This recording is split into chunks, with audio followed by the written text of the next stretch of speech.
Why do I get highly motivated to change my life for the better, but then I quickly lose my motivation? Because Karina, you are a human being.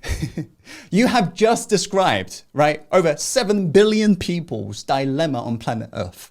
We all get fired up with a new year, fired up with a new project, fired up with change. And then the moment we do it, we lose that motivation. That's why there's a great saying, if you wait and only take action on the days you feel good, you won't get much done in life. So firstly, realize why you get fired up and you lose it is because that motivation is fleeting energy. That means it is lousy. World-class achievers, therefore, they do not rely on motivation because it's lousy. They rely on what's called discipline. What is discipline? Discipline, to put simply, this is a beautiful definition, is doing what you said you're going to do long after the mood you said it in has left you. Beautiful when you say, that's discipline. That's you controlling a primitive-based desire, the survival mind, the survival body, right? And you're controlling it and you're still doing things that you're resisting, despite that resistance. And the beautiful thing is, the more you repeat any form of behavior, the more you reinforce an identity associated with that behavior. What does that mean? Then in that very moment, what was once hard becomes now easy because you've grown yourself. So the hardest part about change is that process, that resistance and that pullback you're going to feel the more you're committing to change. That's the hardest part about change, is actually you walking forwards, showing up, even though your mind is saying, don't show up. So here's what we must remind ourselves. Why do we create such a miserable life? It's because we're trying to avoid misery.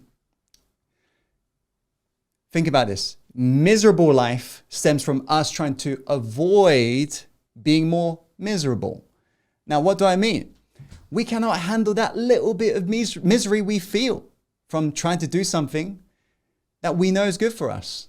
So what do we normally do in that moment? When we promise we're going to take action, what do? Because we want to avoid that misery feeling, we go binge watch Netflix. True.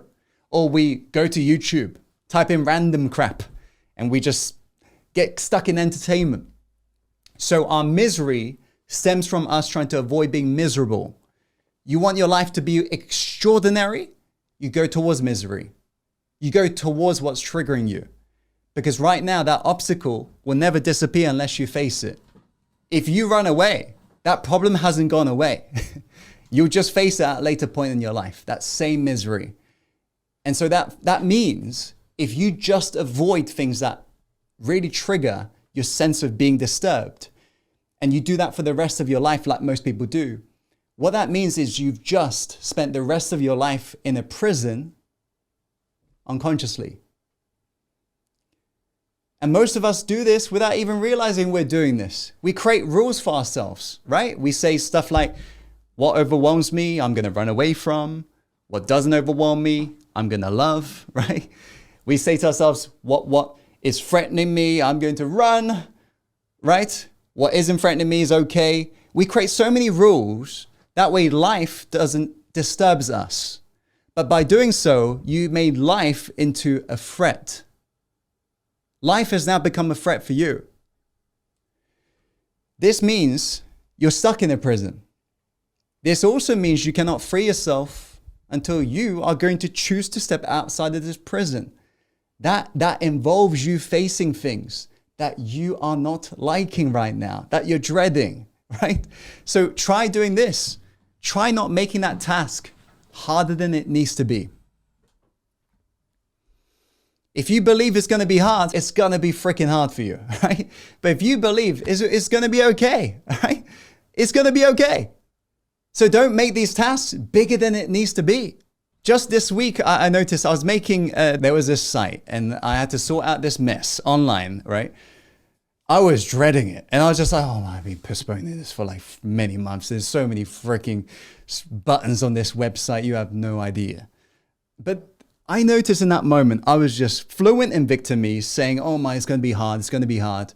But you know what's crazy? The moment I actually started, it's almost like I blinked and all of a sudden it's been 6 hours already. And I noticed, whoa, I've just done that task. I didn't have to delay it for these many months. I mean, what I'm talking about. So we don't have to make these things harder than it needs to be. We can choose to face it, and we can also choose to fall in love with that process. Realizing anytime you are going through that sense of misery, that's a sign that you are honoring yourself. You're strengthening yourself. So instead of seeing it as a chore, see it as a gift. And notice how differently you feel. Instead of seeing that task as hard, see it as what? See it as easy. See it as honoring me.